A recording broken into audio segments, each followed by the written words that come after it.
Olá, sétimo ano, sejam todos bem-vindos a mais uma aula referente ao dia 19 de novembro, a nossa quinta-feira. Turma, para início de conversa, quero deixar bem claro para vocês o seguinte, que com relação à química, né, o assunto esgotou, né? Chegamos ao fim de todos os temas que foram abordados e apresentados para vocês. Então, na nossa aula hoje, tá bom? Eu vou abordar um tópico lá da nossa ciência, né, que retrata aí a questão dos vertebrados, ok?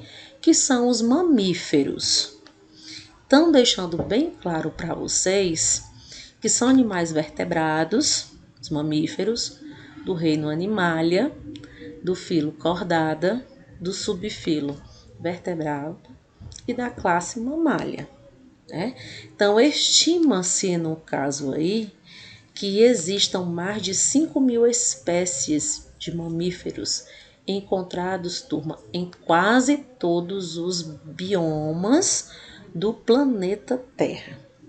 Eles podem ser terrestres, aquáticos, né? E alguns aí voadores. Os mamíferos, no caso aí, eles são seres altamente adaptáveis, ok? E eles podem ser encontrados por todo o planeta. Isso acontece porque muitos mamíferos vivem, turma, em sociedades e dedicam cuidado aos seus filhotes até o momento em que se tornam independentes. Além disso, muitos mamíferos foram domesticados pelo homem e hoje os mamíferos se caracterizam pela presença de pelos pelo corpo e de glândulas mamárias nas fêmeas. A quantidade de pelos no corpo varia bastante, claro, de espécie para espécie. As baleias, por exemplo, apresentam pouquíssimos pelos, né, ao redor do focinho, sendo a pele predominantemente lisa. Então, o pelo funciona como isolante térmico, no caso, dificultando a dissipação do calor da superfície da pele para o ambiente. Então, essas características, elas permitem que a temperatura corporal, no caso aí dos mamíferos, se mantenham como? Se mantenham sempre constante. Então, eles ainda mantêm a temperatura corporal constante graças à sua pele também, a qual é formada por duas camadas principais. A epiderme, que é a camada externa, e a derme, que é a camada interna. Então, onde se encontram o quê? As glândulas sebáceas, sudoríparas, que auxiliam a regular a temperatura do corpo desses seres.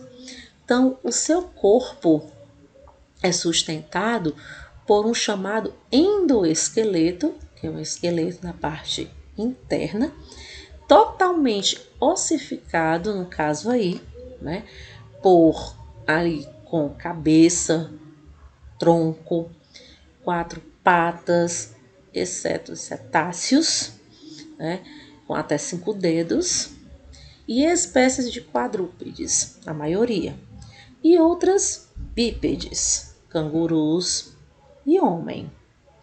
Então, deixando bem claro que os mamíferos apresentam uma variedade de modo de alimentação bem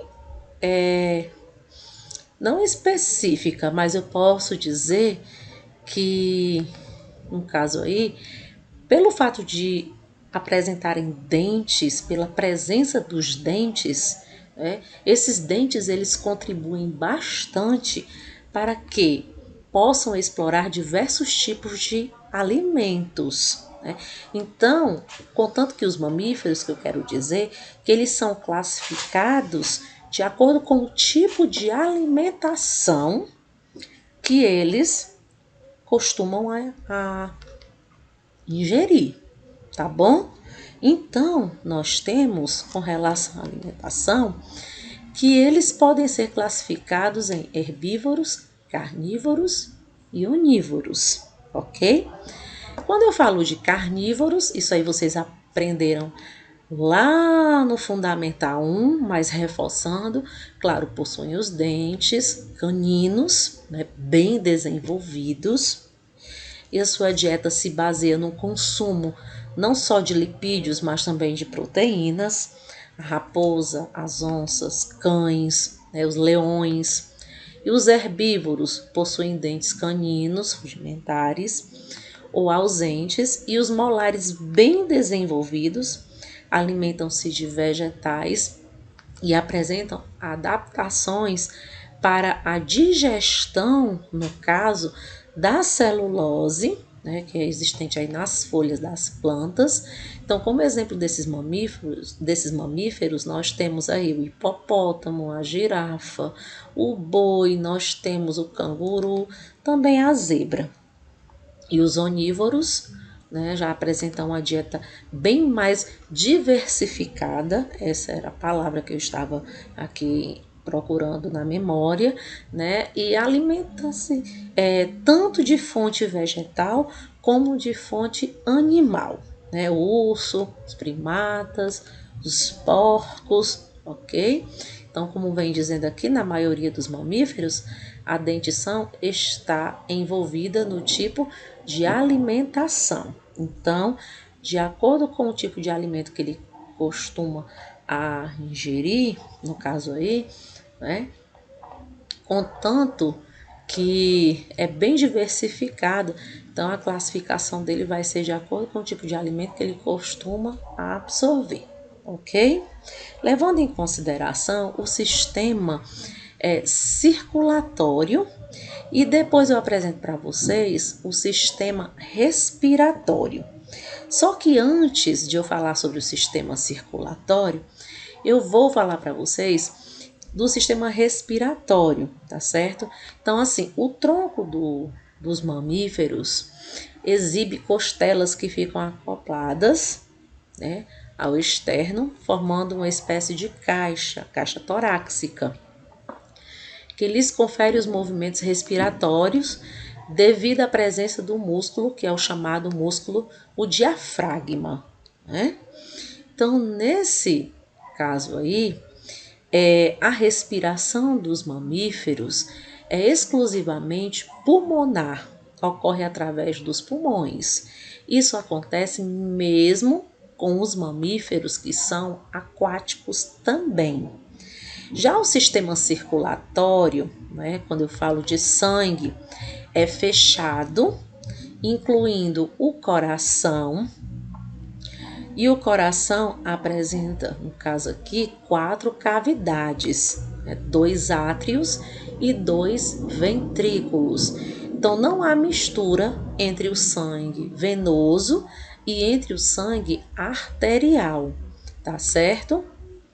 Já com relação ao sistema nervoso dos mamíferos, é altamente complexo e o mais avançado dentre todos os vertebrados. Então, por quê? Porque o cérebro dos mamíferos é proporcionalmente maior que todos, né?